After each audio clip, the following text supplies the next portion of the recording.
Charger ಹಳೇದಾಗಿದೆ ಅಂತ ಬಿಸಾಕ್ತಾ ಇದ್ದೀರಾ? ಆ ತಪ್ಪನ್ನು ಮಾಡಬೇಡಿ. ವಿಡಿಯೋ ನೋಡಿ, ಹಾಗೆ ಹಣವನ್ನು ಕೂಡ ಉಳಿಸ್ಬೋದು. ಎಲ್ಲರಿಗೂ ನಮಸ್ಕಾರ.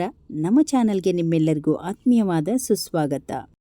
ಪಾತ್ರೆಗಳು ಎಷ್ಟೇ ಇದ್ದರೂ ಒಂದು ಕುಕ್ಕರ್ ಇದ್ದರೆ ನಮ್ಮ ಗೃಹಿಣಿಯರಿಗೆ ತುಂಬ ಸುಲಭವಾಗಿ ಕೆಲಸ ಮಾಡಿಕೊಡುವಂತಹ ಒಂದು ಕುಕ್ಕರ್ ಪಾತ್ರೆ ಅಂತಲೇ ಹೇಳ್ಬೋದು. ಆ ಕುಕ್ಕರ್ ಪಾತ್ರೆ ಒಂದು ರಬ್ಬರ್ ಆಗಿರ್ಬೋದು, ವಿಶಿಲ್ ಆಗಿರ್ಬೋದು, ಎಲ್ಲವೂ ಕರೆಕ್ಟ್ ಆಗಿರಬೇಕು. ನಮಗೆ ಈ ರಬ್ಬರ್ಗಳು ತುಂಬ ಲೂಸ್ ಆಗ್ತಾ ಇರುತ್ತೆ. ಕೆಲವೊಂದು ಸಲ ನಮಗೆ ಟೈಮ್ ಇರಲ್ಲ ನೀರೊಳಗೆ ಹಾಕಿ ನಾವು ತೊಗೊಳಕ್ಕೆ. ಅಂಥ ಸಮಯದಲ್ಲಿ 1-2 ಚಮಚ ಗೋಧಿ ಹಿಟ್ಟನ್ನು ಈ ರೀತಿ ಒಂದು ಬೌಲಲ್ಲಿ ನೆನೆಸ್ಕೊಂಡು ಈ ಪೇಸ್ಟನ್ನು ಈ ರೀತಿ ರಬ್ಬರಿಗೆ ಹಚ್ಕೊಂಡ್ಬಿಡಬೇಕು. ಹಚ್ಚೋದ್ರಿಂದ ಸ್ವಲ್ಪ ಕೂಡ ಲೂಸ್ ಆಗೋದಿಲ್ಲ. ಕುಕ್ಕರ್ ವಿಶಿಲ್ ಹೊಡೆಯುವಾಗ ನಮಗೆ ಅದ್ರ ಸೌಂಡ್ ಬರೋದಿಲ್ಲ, ಅಂದರೆ ಗಾಳಿ ಹೋಗೋದಿಲ್ಲ, ತುಂಬ ಟೈಟಾಗಿ ಇರುತ್ತೆ. ಏನಾದರೂ ರಬ್ಬರ್ ನಿಮಗೆ ಲೂಸ್ ಅನಿಸಿದರೆ, ನಿಮಗೆ ಟೈಮ್ ಇಲ್ಲ ನೀರೊಳಗೆ ಹಾಕೋಕ್ಕೆ ಅಂತ ಅಂದರೆ ಈ ರೀತಿ ಗೋಧಿ ಹಿಟ್ಟನ್ನು ಹಚ್ಚಿ ಒಮ್ಮೆ ಟ್ರೈ ಮಾಡಿ ನೋಡಿ, ತುಂಬ ಟೈಟಾಗಿರುತ್ತೆ. ಈ ಟಿಪ್ಸ್ ನಮ್ಮ ಗೃಹಿಣಿಯರಿಗೆ ತುಂಬ ಯೂಸ್ಫುಲ್ ಅಂತಲೇ ಹೇಳ್ಬೋದು. ಬನ್ನಿ ನೆಕ್ಸ್ಟ್ ಟಿಪ್ಸನ್ನು ನೋಡ್ಕೊಂಬರೋಣ. ಈ ಒಂದು ಕುಕ್ಕರ್ ವಿಶಿಲ್ ಕೆಳಗಡೆ ಭಾಗದಲ್ಲಿ ಈ ಸಣ್ಣ ಹೋಲ್ ಇರುತ್ತೆ, ಅಲ್ಲಿ ಈ ಅನ್ನದ ಸಣ್ಣ ಸಣ್ಣ ತುಣುಕುಗಳು ಸಿಕ್ಕಾಕೊಂಡಿರುತ್ತೆ. ಅಂಥ ಸಮಯದಲ್ಲಿ ಒಂದು ಪಿನ್ನಿಂದ ಈ ರೀತಿ ಚುಚ್ಚಿ ತೆಗೆದುಬಿಟ್ಟು ನಂತರ ಇದಕ್ಕೆ ಸ್ವಲ್ಪ ಕೊಬ್ಬರಿ ಎಣ್ಣೆ ಹಾಕಿಬಿಡಿ. ಕೊಬ್ಬರಿ ಎಣ್ಣೆ ಹಾಕೋದ್ರಿಂದ ಕೆಲವೊಂದು ಸಲ ಅದು ಟೈಟ್ ಆಗಿದ್ರೂ ಕೂಡ ತುಂಬ ಲೂಸ್ ಆಗುತ್ತೆ. ಅಲ್ಲೊಂದು ಸಣ್ಣದೊಂದು ರಬ್ಬರ್ ಇರುತ್ತೆ, ಅದಕ್ಕೂ ಕೂಡ ಸ್ವಲ್ಪ ಕೊಬ್ಬರಿ ಎಣ್ಣೆ ಹಚ್ಬಿಟ್ಟು ನಂತರ ನಾವು ಇದನ್ನು ಟೈಟ್ ಮಾಡಿಕೊಂಡು ಅವಾಗವಾಗ ಈ ರೀತಿ ಕುಕ್ಕರ್ ಕ್ಯಾಪನ್ನು ಈ ರೀತಿ ಹೋಲ್ಸಲ್ಲಿ ಸ್ವಲ್ಪ ಸ್ವಲ್ಪ ಚೆಕ್ ಮಾಡ್ತಾ ಇದ್ದರೆ ವಿಶಿಲ್ ನೀಟಾಗಿ ಆಗುತ್ತೆ. ಅದ್ರ ಜೊತೆಗೆ ಕುಕ್ಕರ್ ಕೂಡ ಬಾಳಿಕೆ ಬರ್ತವೆ. ಎಷ್ಟೋ ಸಲ ಈ ಒಂದು ವಿಶಿಲ್ ಅಥವಾ ರಬ್ಬರಿಂದನೇ ಪ್ರಾಬ್ಲಮ್ ಆಗಿರುತ್ತೆ. ಈ ರಬ್ಬರ್ಗಳನ್ನು ಮತ್ತು ವಿಶಿಲ್ಗಳನ್ನು ನೀಟಾಗಿ ಮೇಂಟೈನ್ ಮಾಡಿಕೊಂಡ್ರೆ ಈ ಕುಕ್ಕರ್ದು ಪ್ರಾಬ್ಲಮ್ಮೇ ಬರೋದಿಲ್ಲ. ಟ್ರೈ ಮಾಡಿ ನೋಡಿ. ಬನ್ನಿ ನೆಕ್ಸ್ಟ್ ಟಿಪ್ಸನ್ನು ನೋಡೋದಾದರೆ, ಒಂದು ಈರುಳ್ಳಿ ತೊಗೊಂಡಿದ್ದೀನಿ. ಈರುಳ್ಳಿನ ಒಂದು ಸ್ನ್ಯಾಕ್ಸ್ ರೀತಿ ಮಾಡಬೇಕಂತ ಬೇಗ ನಮಗೆ ಸಣ್ಣ ಸಣ್ಣ ಪೀಸ್ಗಳು ಬರಬೇಕಂದ್ರೆ ಈ ರೀತಿ ನೋಡಿ, ಒಂದು ಈರುಳ್ಳಿನ ಸಿಪ್ಪೆ ತೆಗೆದು ಈ ರೀತಿ ಉದ್ದವಾಗಿ ಕಟ್ ಮಾಡ್ಕೊಂಡಿದ್ದೀನಿ. ನಂತರ ಈ ಬುಡವನ್ನು ಕಟ್ ಮಾಡಿ ಹಾಕಿಬಿಟ್ಟು ಈಗ ನೋಡಿ ಆರಾಮಾಗಿ ಸಣ್ಣ ಸಣ್ಣ ತುಣುಕುಗಳಾಗಿ ನಾವು ಈರುಳ್ಳಿನ ಕಟ್ ಮಾಡ್ಕೊಳ್ಬೋದು. ಪಾನಿಪುರಿ ಮಾಡಬೇಕಂದಾಗ ಯೂಸ್ ಆಗುತ್ತೆ, ಮತ್ತು ಏನಾದರೂ ಈ ಚುರುಮುರಿ ಮಾಡಬೇಕಂದಾಗ ಸಣ್ಣ ಸಣ್ಣ ಈರುಳ್ಳಿ ಯೂಸ್ ಆಗುತ್ತೆ. ಕಡಿಮೆ ಸಮಯದಲ್ಲಿ ಇಂಥ ಐಡಿಯಾನ ಯೂಸ್ ಮಾಡಿ ಈರುಳ್ಳಿ ಕಟ್ ಮಾಡೋದ್ರಿಂದ ಸಣ್ಣದಾಗಿ ಬೇಗವಾಗಿ ನಾವು ಅರ್ಧ kg ಈರುಳ್ಳಿ ಕೂಡ ಕಟ್ ಮಾಡ್ಬೋದು. ಬನ್ನಿ ನೆಕ್ಸ್ಟ್ ಟಿಪ್ಸನ್ನು ನೋಡ್ಕೊಂಬರೋಣ. ಒಂದು ಟಿಶ್ಯೂ ಪೇಪರ್ ತೊಗೊಂಡಿದ್ದೀನಿ. ಇದಕ್ಕೆ ಸ್ವಲ್ಪ ಕರ್ಪೂರದ ಪುಡಿಯನ್ನು ಹಾಕ್ತಾಯಿದ್ದೀನಿ. ಕರ್ಪೂರದ ಪುಡಿಯನ್ನು ಹಾಕಿ ಈ ರೀತಿ ಗಂಟು ಮಾಡಿ ಒಂದೊಂದೇ ಒಂದು ರಬ್ಬರ್ ಬ್ಯಾಂಡ್ ಇದ್ದರೆ ರಬ್ಬರ್ ಬ್ಯಾಂಡ್ ಹಾಕ್ಕೊಳ್ಳಿ, ಇಲ್ಲಾಂದರೆ ಹಾಗೆ ಫೋಲ್ಡ್ ಮಾಡಿ ಒಂದು ಕಡ್ಡಿ ಅಥವಾ ಪಿನ್ನಲ್ಲಿ ಈ ರೀತಿ ಒಂದು ಸ್ವಲ್ಪ ಸ್ವಲ್ಪ ಚುಚ್ಕೊಂಬಿಡಿ. ಇದನ್ನು ಅದರ ಸ್ಮೆಲ್ ಬರಬೇಕು ಹಾಗೆ ಇದನ್ನು ಚುಚ್ಕೊಂಡು ಈ ರೀತಿಯಾಗಿ ಒಂದು 3-4 ನಾನು ರೆಡಿ ಮಾಡಿ ಇಟ್ಕೊಳ್ತಾ ಇದ್ದೀನಿ. ಸ್ವಲ್ಪ ಸ್ವಲ್ಪ ಕರ್ಪೂರ ಹಾಕಿ, ಒಂದು ಕರ್ಪೂರನ 2 ಒಂದು ಟಿಶ್ಯೂ ಪೇಪರ್ ರೆಡಿ ಮಾಡ್ಕೊಂಡಿಟ್ಟಿದ್ದೀನಿ. ನಾನಿಲ್ಲಿ ದಿಂಬು ಕೆಳಗಡೆ ಒಂದು, ನಾವು ಮಲ್ಕೊಳ್ಳುವ ದಿಂಬು ಕೆಳಗಡೆ ಒಂದು ಇಟ್ಟಿರ್ತೀನಿ. ಈ ರೀತಿ ದಿಂಬು ಕೆಳಗಡೆ ಇಡೋದ್ರಿಂದ ಒಂದು ಒಳ್ಳೆ ನಿದ್ದೆ ಬರುತ್ತೆ, ಫ್ಲೇವರ್ ಕೂಡ ಚೆನ್ನಾಗಿರುತ್ತೆ.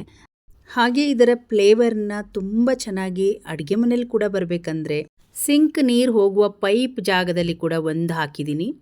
ಹಾಗೆ ದಿವಾನ ಒಂದು ಸೈಡಲ್ಲಿ ಈ ರೀತಿ ಒಂದೇ ಒಂದು ಕರ್ಪೂರದ ಪುಡಿಯನ್ನು ಹಾಕೋದ್ರಿಂದ ತುಂಬ ಚೆನ್ನಾಗಿ ಫ್ಲೇವರ್ ಇರುತ್ತೆ. ಯಾವುದೇ ಆದ ಬ್ಯಾಡ್ ಸ್ಮೆಲ್ ಅನ್ನೋದೇ ಬರೋದಿಲ್ಲ. ಹಾಗೆ ಈ ಕರ್ಪೂರದ ಒಂದು ಉಪಯೋಗ ತುಂಬಾ ಇರುತ್ತೆ. ಮತ್ತು ಅದೇ ಒಂದು ಗಂಟನ್ನು ತಗೊಂಡು ನಾನು ಫ್ರಿಜ್ಜಲ್ಲಿ ಕೂಡ ಇಡ್ತಾ ಇದ್ದೀನಿ. ಬ್ಯಾಡ್ ಸ್ಮೆಲ್ ಬರಬಾರ್ದಂದ್ರೆ ಈ ಒಂದು ಟಿಶ್ಯೂ ಪೇಪರನ್ನು ತೆಗೆದು ಇಲ್ಲೊಂದು ಇಟ್ಟಿದ್ದೀನಿ.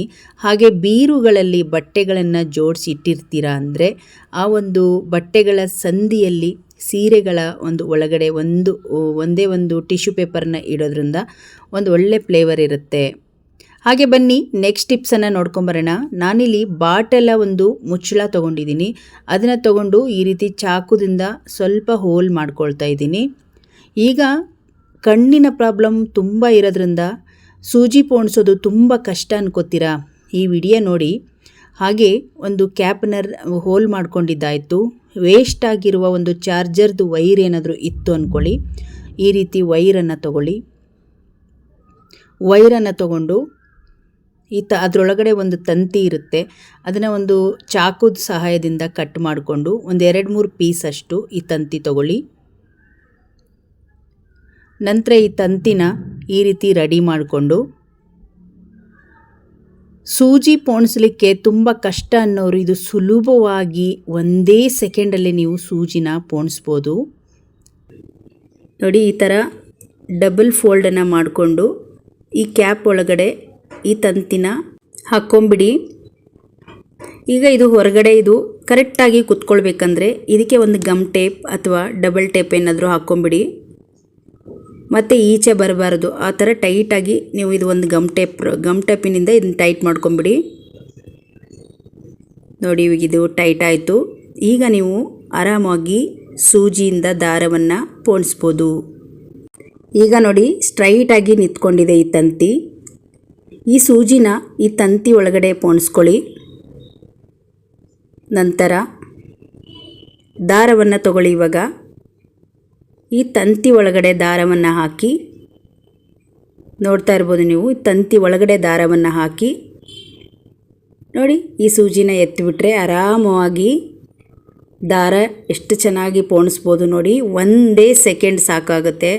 ಈ ರೀತಿ ಒಂದು ಕ್ಯಾಪನ್ನು ರೆಡಿ ಮಾಡಿಟ್ರೆ ಸುಲಭವಾಗಿ ನೀವು ಸೂಜಿಯಿಂದ ದಾರವನ್ನು ಪೋಣಿಸ್ಬೋದು. ಈ ಟಿಪ್ಸ್ ನಿಮಗೆ ತುಂಬ ಯೂಸ್ ಆಗುತ್ತೆ. ಇಲ್ಲಿ ನಾನು ಧನಿಯಾ ಪುಡಿಯನ್ನು, ನಾವು KG ಗಟ್ಟಲೆ ಧನಿಯಾ ಪುಡಿಯನ್ನು ಮಾಡಿಸಿರ್ತೀವಿ. ಈ ಧನಿಯಾ ಪುಡಿಯನ್ನು ನಾವು ಒಂದು 2 ತಿಂಗಳು 3 ತಿಂಗಳವರೆಗೂ ಇಡಬೇಕಾಗುತ್ತೆ. ಕೆಲವೊಂದು ಸಲ ಲಾಸ್ಟಿಗೆ ಮುಗಿಯೋ ಟೈಮಲ್ಲಿ 3-4 ತಿಂಗಳು ಇತ್ತು ಅಂದರೆ ಒಂಥರ ಬಂಡಲ್ ಬಂದಂಗೆ ಆಗುತ್ತೆ, ಹಿಟ್ಟೆಲ್ಲ ಹಾಳಾಗುತ್ತೆ. ಹಂಗಾಗಬಾರ್ದು ಅಂದರೆ ನಾವು ಹಾಕುವ ಬಾಕ್ಸನ್ನು ತಗೊಳ್ಳಿ. ತೊಳೆದು ಚೆನ್ನಾಗಿ ಡ್ರೈ ಮಾಡ್ಕೊಂಡಿರ್ತೀರ ಅಂಥ ಬಾಕ್ಸಿಗೆ ಈ ರೀತಿ ನೋಡಿ, ಒಂದು ಟಿಶ್ಯೂ ಪೇಪರ್ ಅಥವಾ ಕಾಟನ್ ಬಟ್ಟೆಗೆ ಒಂದು ಸ್ವಲ್ಪ ವೆನಿಗರನ್ನು ಹಾಕ್ಕೊಂಡು ಈ ಬಾಕ್ಸನ್ನು ಒಂದು ರೌಂಡ್ ಒರೆಸ್ಬಿಡಿ.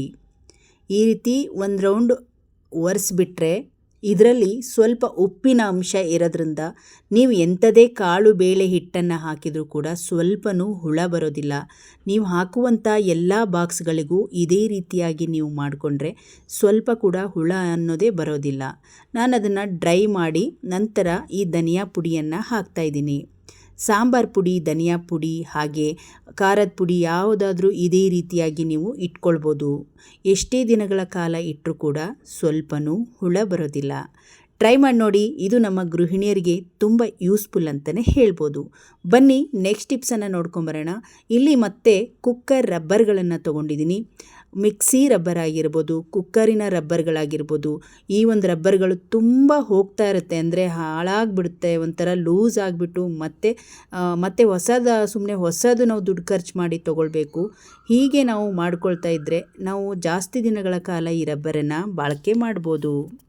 ಹಾಗೆ ಈ ರಬ್ಬರಿನ ಇನ್ನೊಂದು ಟಿಪ್ಸನ್ನು ನೋಡ್ಕೊಂಬರೋಣ. ನೋಡಿ, ಇಲ್ಲಿ ನಾನು ಒಂದು ಕಡಾಯಿಗೆ ಚೆನ್ನಾಗಿ ಬಿಸಿಯಾಗಿರುವ ನೀರು ಹಾಗೆ ಒಂದು ಸ್ವಲ್ಪ ಉಪ್ಪು ಮತ್ತು ವೆನಿಗರನ್ನು ಹಾಕಿದ್ದೀನಿ. ಈ ವೆನಿಗರು ಉಪ್ಪು ಹಾಕಿರುವ ನೀರಿಗೆ ಸ್ಟವನ್ನು ಆಫ್ ಮಾಡಿಬಿಟ್ಟು ನಂತರ ನೀವು ಈ ಒಂದು ಕುಕ್ಕರ್ ರಬ್ಬರ್ಗಳನ್ನು, ಮಿಕ್ಸಿ ರಬ್ಬರ್ಗಳನ್ನೆಲ್ಲವನ್ನು ಹಾಕ್ಬಿಡಿ.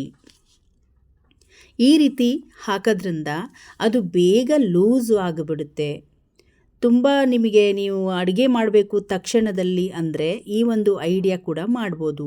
ಚೆನ್ನಾಗಿ ಕಾದಿರುವ ನೀರಲ್ಲಿ 1-2 ಸೆಕೆಂಡ್ ಇದನ್ನು ಮುಳುಗಿಸಿಟ್ಟು ನಂತರ ಇದನ್ನು ತೆಗೆದುಬಿಡಿ.